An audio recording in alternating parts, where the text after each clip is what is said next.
Assalamualaikum warahmatullahi wabarakatuh. Alhamdulillahirabbil alamin wa bihi nasta'inu ala umurid dunya waddin. Wassalatu wassalamu ala asyrafil mursalin sayyidina wa maulana Muhammadin wa ala alihi wa ashabihi ajma'in. Amma ba'd. Pemirsa yang budiman dan dirahmati Allah Subhanahu wa taala, alhamdulillah kita masih diberikan kesehatan, kenikmatan, dan kesempatan untuk menunaikan kewajiban-kewajiban kita selaku hamba Allah Subhanahu wa taala. Terutama di bulan Ramadan ini kita masih mampu menunaikan Syam Ramadan, dan mudah-mudahan kita bisa menyelesaikan Ramadan tahun ini dengan baik, dengan sempurna, sehingga kita mendapatkan predikat la'allakum tattaqun, sebagaimana firman Allah di dalam Al-Quran surat Al-Baqarah ayat yang ke-183. A'udzu billahi minasyaitonir rajim. Ya ayyuhalladzina amanu kutiba alaikumussyiyam kama kutiba alal ladzina min qablikum la'allakum tattaqun. Pemirsa yang dirahmati Allah Subhanahu wa taala, bulan Ramadan dan tentunya rangkaian ibadah Ramadan di dalamnya sangat banyak memberikan pelajaran bagi kita semua. Ramadan mengajarkan kepada kita menjadi insan yang sabar. Ramadan mengajarkan kepada kita menjadi insan yang disiplin. Kita tidak akan berani makan apabila belum memasuki waktunya untuk berbuka. Dan kita akan berhenti makan manakala sudah masuk waktunya subuh. Itu adalah salah satu pelajaran disiplin dari ibadah Ramadan. Ramadan juga mengajarkan kepada kita keikhlasan. Ikhlas untuk menerima apa yang sudah diberikan oleh Allah kepada kita semua. Ramadan juga mengajarkan kepada kita selalu berpikir positif, bahwa apa yang kita jalani ini di siang hari dalam keadaan lapar, dahaga, tetapi kita masih berharap bahwa nanti kita akan menemukan masa-masa di mana kita bisa makan dan minum. Itulah pelajaran-pelajaran yang berharga dari Ramadan.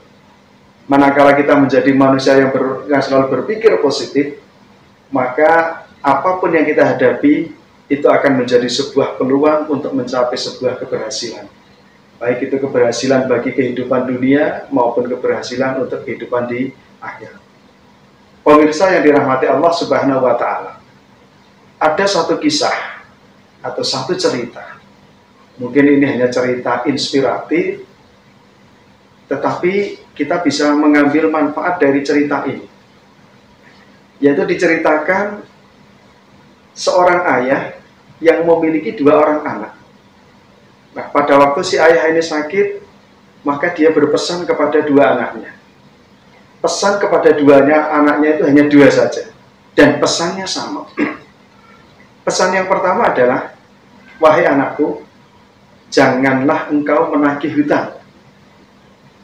Pesan yang kedua adalah, anakku, jangan engkau terkena sinar matahari. Kalau kalian bisa melaksanakan dua pesan saya ini, maka kalian akan menjadi orang yang sukses. Usaha kalian itu juga akan menjadi sukses, akan berkembang semakin baik. Singkat cerita, akhirnya si ayah meninggal dunia. Nah, pada waktu si ayah meninggal dunia inilah si anak melanjutkan usaha yang sudah diwariskan oleh orang tuanya, yaitu berupa toko.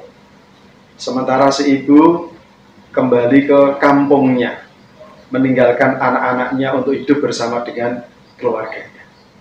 Dalam perjalanan waktu itulah si ibu ingin ketemu dengan anak-anaknya, sehingga dia mendatangi satu persatu dari kedua anaknya. Dia mendatangi anak yang tertua. Pada waktu dia datang di rumah anak yang tertua itu, dilihatnya rumahnya sudah berubah.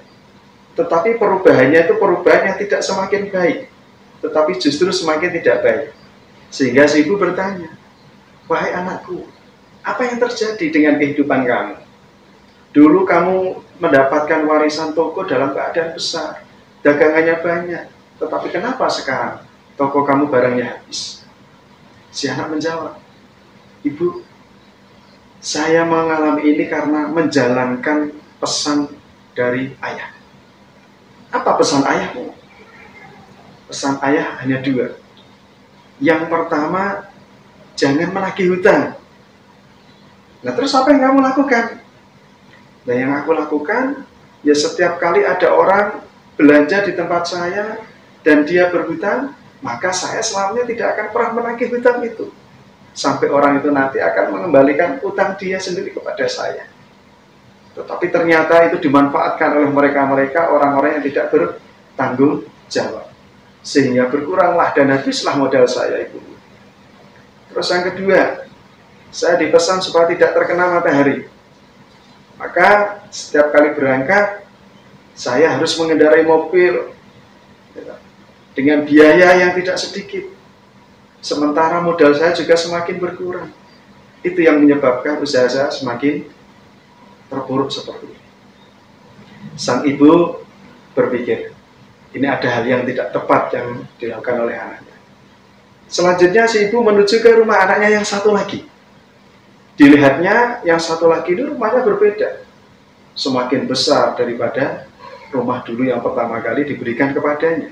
Sehingga sang ibu bertanya, wahai anakku, kehidupan kamu sekarang semakin baik. Apa sekiranya resep yang kamu lakukan sehingga kamu bisa meraih ini semua? Ibu, saya melakukan ini karena menjalankan pesan ayah. Memang pesan ayahmu apa? Pesan ayah dua. Yang pertama, jangan menagih utang. Yang kedua, jangan sampai terkena sinar matahari. Terus saya akan melakukan apa? Yang aku lakukan adalah apabila ada orang belanja, dia butuh sekali dan memang dia tidak punya uang, maka saya tidak akan menghutangi dia. Nah, terus bagaimana? Sementara dia butuh, kenapa tidak akan menghutangi? Saya tidak akan menghutangi, tetapi justru saya akan memberikan kepada dia, itu menjadi sebuah sedekah. Dan alhamdulillah itu menjadi berkah bagi saya. Terus yang kedua, pesan ayah supaya saya tidak terkena sinar matahari. Yang saya lakukan adalah saya selalu berangkat ke toko di saat matahari itu belum muncul. Di saat orang-orang lain itu masih ada di rumah. Toko-toko yang lain belum pada buka. Dan saya pulang di saat matahari itu sudah terbenam. Sehingga orang menjadi tahu bahwa toko saya ini adalah toko yang pertama kali buka dan sekaligus toko yang paling akhir tutup. Sehingga kebutuhan masyarakat bisa terpenuhi di toko saya. Inilah berkah yang saya dapatkan dari pesan ayah yang saya dapatkan itu. Mudah-mudahan ini membawa manfaat bagi kita. Pemirsa yang dirahmati Allah Subhanahu wa Ta'ala, satu pesan yang disampaikan oleh orang tua kepada dua anaknya, pesan yang sama, tetapi ternyata itu menghasilkan dua hal yang berbeda. Sama halnya kita sebagai umat Islam, kita sudah diberikan Al-Quran, manusia diberikan akal dan pikiran. Kita disuruh memilih apa yang akan kita lakukan dengan Al-Quran itu. Apakah kita turuti, kita jalankan apa yang diperintahkan, ataukah justru kita menjalankan apa yang dilarang. Untuk itu, pemirsa yang dirahmati Allah, mari di bulan Ramadan ini kita muhasabah, kita menata diri, kita pelajari Al-Quran, dan sekaligus kita ambil manfaat ilmu-ilmu dari Al-Quran itu sebagai bekal perjalanan kita untuk menuju kembali kepada Allah Subhanahu wa Ta'ala. Demikian yang bisa saya sampaikan. Mudah-mudahan sedikit ini memberikan manfaat khususnya bagi saya pribadi dan umumnya bagi pemirsa semuanya. Billahi taufiq wal hidayah. Nasrun minallah wa fathun qarib. Assalamualaikum warahmatullahi wabarakatuh.